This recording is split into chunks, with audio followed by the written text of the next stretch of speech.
Assalamualaikum warahmatullahi wabarakatuh. Halo teman-teman semuanya, bertemu lagi di channel Matematika Inspiratif.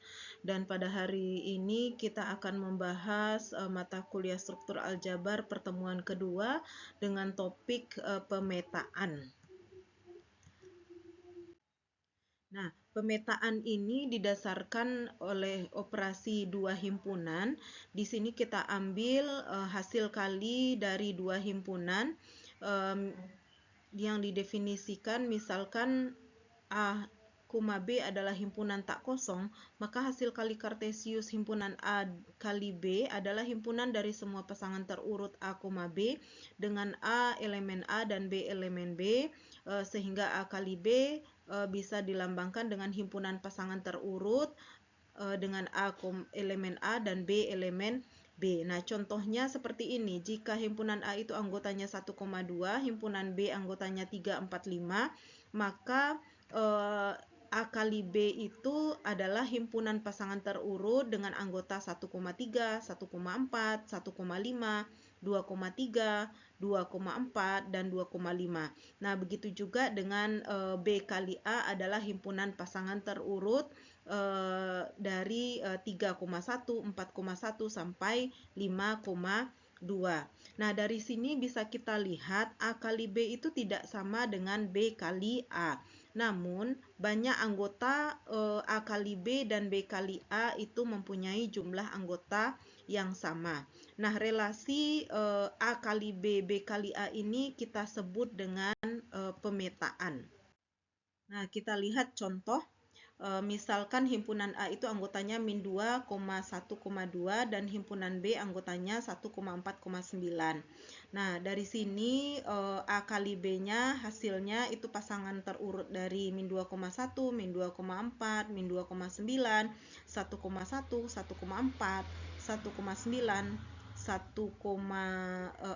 2,1, 2,4, dan 2,9. Kemudian diberikan F itu himpunan pasangan terurut dari min 2,4, 1,1, 2,4. Nah, di sini kita disuruh mencek apakah F ini merupakan pemetaan. Nah, apa saja yang harus dipenuhi untuk F ini merupakan pemetaan. Yang pertama adalah F merupakan subhimpunan dari A kali B. Berarti kita cek apakah min 2,4, 1,1, 2,4 ini subset dari A kali B. Ternyata iya, maka syarat pertama terpenuhi. Kemudian min 2,4 ini termasuk elemen F, 1,1 elemen F dan 2,4 elemen F. Dan ini setiap anggota dari A ini mempunyai pasangan tepat satu ke B, sehingga F ini adalah pemetaan. Begitu. Nah, kita lihat contoh berikutnya. Nah, masih himpunan yang sama, namun di sini diberikan himpunan G itu min 2,1, 1,1, 2,4, 2,9. Nah, di sini kita juga disuruh mencek apakah G ini pemetaan. Nah, syarat yang pertama kita cek adalah G ini merupakan subset dari A kali B. Memang iya, min 2,1 elemen A kali B, 1,1 juga, 2,4 juga, dan 2,9 juga bahagian dari A kali B. Nah, namun di sini bisa kita lihat ada anggota A yang mempunyai pasangan ke B itu dua buah gitu ya, 2,4 mempunyai pasangan di B dan 2,9 juga mempunyai pasangan di B. Nah, sehingga untuk syarat yang untuk setiap A elemen A terdapat satu anggota B, nah di sini tidak terpenuhi, maka di sini himpunan fungsi dari G bukanlah pemetaan. Nah, sekarang kita lanjut. Nah, bagaimana untuk memeriksa suatu relasi merupakan pemetaan atau bukan? Yaitu dengan cara untuk setiap X1, X2 elemen dari domain dengan X1 sama dengan X2, maka berlaku Fx1 sama dengan Fx2. Kita lihat contoh. diberikan relasi f dari R ke R dengan definisi relasinya fx itu x kuadrat kurang 2x kurang 3. Kita di sini disuruh membuktikan bahwa f merupakan pemetaan. Nah, di sini kan mau kita buktikan itu untuk setiap x1, x2 elemen dari domain dengan x1 sama dengan x2, maka berlaku fx1 sama dengan fx2. Makanya di sini buktinya itu dengan cara mengambil sembarang x1, x2 elemen R, sehingga x1 sama dengan x2, maka akan diperlihatkan kalau fx1 ini kita substitusi ke sini, itu menjadi x1 kuadrat kurang 2x1 kurang 3, dan untuk fx2 itu x2 kuadrat kurang 2x2 kurang 3. Sehingga di sini bisa kita samakan fx1 sama dengan fx2. Maka di sini dapat disimpulkan f merupakan pemetaan. Nah, berikutnya kita masuk pada jenis-jenis fungsi. Yang pertama adalah fungsi konstan atau fungsi tetap. Nah, definisinya misalkan f fungsi dari x ke y sedemikian sehingga fx hanya memuat satu elemen di y. Maka f disebut dengan fungsi konstan atau constant mapping. Nah, secara umum fungsi konstan diekspresikan sebagai fx sama dengan k adalah elemen kodomain yang tetap. Nah, kalau kita gambarkan secara diagram Venn seperti ini ya, misalkan ini X itu anggotanya A, B, C, dan himpunan Y itu X, Y, Z, ternyata anggota A ini berkawannya konstan semua, anggota X ini berkawannya konstan ke Y itu dengan anggota Y. Nah, contohnya seperti ini. Jika misalkan X itu himpunannya adalah A, B, C dan himpunan Y, X, Y, Z, maka fx sama dengan y ini dikatakan fungsi konstan, berarti kalau mau kita cari fa itu tetap hasilnya y, fb y gitu, fc y, maka f ini disebut dengan fungsi konstan. Nah, berikutnya adalah fungsi onto atau fungsi surjektif.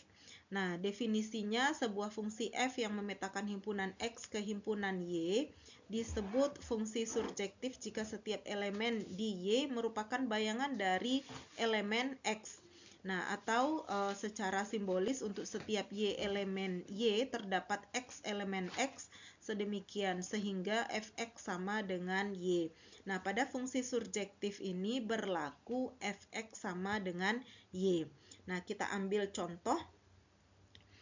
Jika f dari R ke R dengan fx itu 2x kurang 6, maka f ini merupakan fungsi surjektif karena, nah berdasarkan ini kita ambil dari definisi yang di atas ini untuk setiap y elemen y, maka di sini untuk setiap y elemen R, karena R di sini domainnya ya, terdapat ini juga terdapat x-nya ini sama dengan y tambah 6/2 elemen dari R, karena di sini kita x kita itu anggota R. Nah, sedemikian sehingga fx sama dengan y. Nah, di sini kita bikin persamaannya. Nah, persamaan itu didapat f y tambah 6 itu ini dia uraiannya.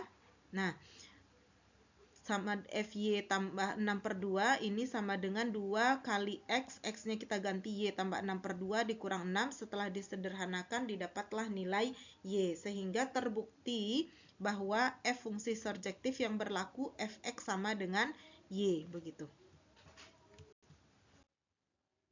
Nah, kita lanjut ke fungsi satu-satu atau fungsi injektif.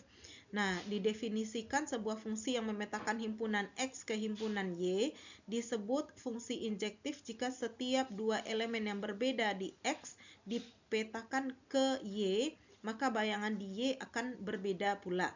Nah, secara matematis ini untuk setiap X1, X2 elemen X dengan X1 tidak sama dengan X2, maka fx1 tidak sama dengan fx2. Atau dengan kata lain, kalau di sini X1 sama dengan X2, maka fx1 sama dengan fx2.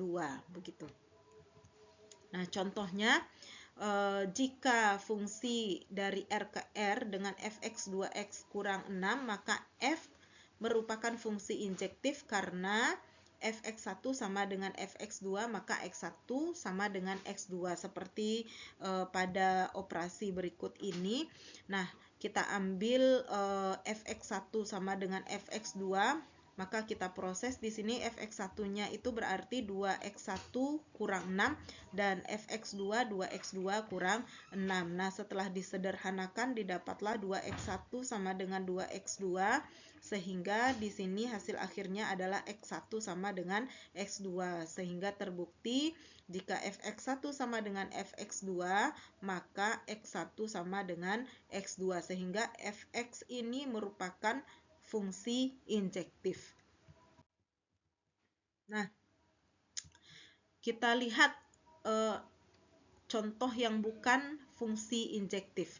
Jika f dari R ke R dengan fx itu x kuadrat kurang 1, maka f bukan merupakan fungsi injektif. Karena apa?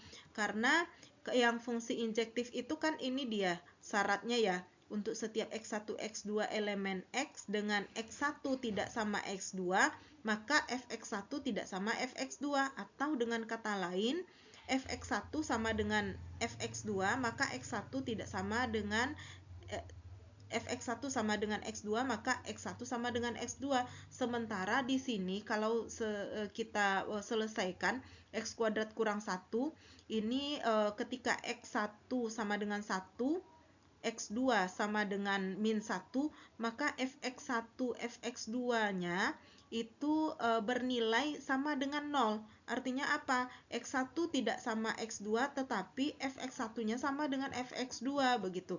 Nah, kalau kita gambarkan dia seperti grafik parabola yang terbuka ke atas. Di sini nampak ya, fx1-nya itu bernilai 0 dan fx-1 juga bernilai 0. Artinya x1 tidak sama x2, tapi fx1 sama dengan fx2. Nah, itulah yang membatalkan kalau fungsi x kuadrat kurang 1 ini bukan merupakan fungsi injektif. Nah, kita lihat fungsi berikutnya, yaitu fungsi bijektif, yaitu fungsi yang termasuk pada fungsi injektif dan fungsi surjektif. Nah, jika f dari x ke y merupakan fungsi bijektif, maka setiap elemen dari x dipetakan ke satu elemen y yang tunggal, dan setiap elemen y merupakan bayangan dari satu elemen x yang tunggal pula. Contohnya, yang pertama, fungsi dari R ke R dengan fx sama dengan 2x kurang 6, maka ini merupakan fungsi bijektif. Tadi sudah dibuktikan ya pada fungsi surjektif, 2x kurang 6 ini termasuk pada fungsi surjektif, dan fx sama dengan 2x kurang 6 juga termasuk pada fungsi injektif. Oke, baik. Fungsi berikutnya adalah fungsi identitas, di mana definisi dari fungsi identitas adalah misalkan X adalah sebarang himpunan, I adalah fungsi identitas atau identity mapping dari X ke X yang didefinisikan dengan IX sama dengan X untuk setiap X elemen X. Nah, untuk memudahkan penulisan, maka fungsi identitas ini kita lambangkan dengan IX yang didefinisikan dengan fungsi identitas di dalam X atau fungsi dari X ke X. Sehingga fungsi identitas itu kan IX sama dengan X. Maka kalau kita mau mencari nilai I2 itu sama dengan 2, I3 sama dengan 3, begitu seterusnya. Maka nanti akan didapatlah sebuah grafik fungsi dari identitas itu seperti garis lurus seperti ini, begitu. Nah, baik teman-teman, kita sudah sampai pada akhir pembelajaran pada kali ini. Terima kasih atas perhatiannya. Sampai jumpa kembali dengan materi-materi berikutnya. Tetap semangat dan salam sehat untuk semua. Assalamualaikum warahmatullahi wabarakatuh. Terima kasih.